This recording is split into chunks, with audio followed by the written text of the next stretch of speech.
इचलकरंजीत महापालिका, नगर परिषद आणि नगरपंचायत कर्मचारी संघटना समन्वय समितीच्या वतीनं कोल्हापूर, सातारा, सांगली जिल्ह्यातील कंत्राटी कामगारांचा मेळावा आयोजित करण्यात आला। या मेळाव्याच्या अध्यक्षस्थानी पुणे विभागाच्या समन्वय समितीचे अध्यक्ष प्राचार्य ए.बी. पाटील होते। मेळाव्याच्या सुरुवातीला छत्रपती शिवाजी महाराज, राजर्षी शाहू महाराज, डॉक्टर बाबासाहेब आंबेडकर, शहीद Bhagat Singh, comrade Govind Pansare, comrade KL. Malabade, comrade Suryaji Salunkhe यांच्या प्रतिमांना पुष्पहार अर्पण करून अभिवादन करण्यात आलं। या मेळाव्यात मार्गदर्शन करताना प्राचार्य ए.बी. पाटील यांनी केंद्र आणि राज्य सरकारच्या कामगार विरोधी धोरणांवर टीका केली।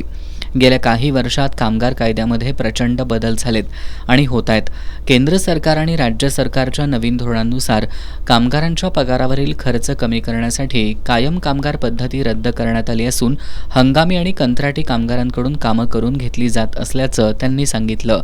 प्राचार्य ए.बी. पाटील यांनी राज्य पातळीवरील राजकीय पाठिंबा, स्थानिक नेत्यांचा दबाव, त्यांचे आर्थिक हितसंबंध आणि स्थानिकांपासून मंत्रालयांपर्यंत असलेली वाटणीची साखळी यामुळे कंत्राटी कामगारांचं प्रचंड शोषण होत असून कंत्राटी कामगारांचा संघर्ष आर्थिक हक्कांसाठी तसंच सामाजिक न्यायासाठी सुद्धा असल्याचं प्राचार्य पाटील यांनी सांगितलं। या मेळाव्यात धनंजय पळसुले, हरी माळी, शंकर अगसर, आनंदराव खवळे, दर्याप्पा परीट यांनीही मार्गदर्शन केलं।